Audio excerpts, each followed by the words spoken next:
পাটক্ষেত থেকে 12 বছরের এক নাবালিকার দেহ উদ্ধারের ঘটনায় চাঞ্চল্য ছড়ালো পোয়াতুরকোটি এলাকায়। স্থানীয় সূত্রে জানা গিয়েছে, সকাল প্রায় 10টা নাগাদ বাড়ি থেকে বের হবার পর থেকেই নিখোঁজ ছিল ওই নাবালিকা। পরিবারের সদস্যরা এবং স্থানীয় বাসিন্দারা দীর্ঘক্ষণ ধরে বিভিন্ন জায়গায় খোঁজাখুঁজি চালায়। এরপর সন্ধ্যা প্রায় 6টা নাগাদ এলাকায় একটি পাটক্ষেতের মধ্যে তার দেহ পড়ে থাকতে দেখেন স্থানীয়রা। ঘটনার খবর পেয়ে সাহেবগঞ্জ থানার বিশাল পুলিশ বাহিনী ঘটনাস্থলে পৌঁছায়। পুলিশ দেহ উদ্ধার করে তদন্ত শুরু করেছে।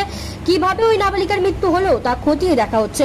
ঘটনাকে ঘিরে এলাকায় ব্যাপক চাঞ্চল্য সৃষ্টি হয়েছে। আজ ঘটনাস্থলে যান দিনাটার বিধায়ক অজয় রায়। তাকে দেখে পরিবারের লোকজন কান্নায় ভেঙে পড়েন। তবে সঠিক বিচার হবে আশ্বাস দেন বিধায়ক অজয় রায়।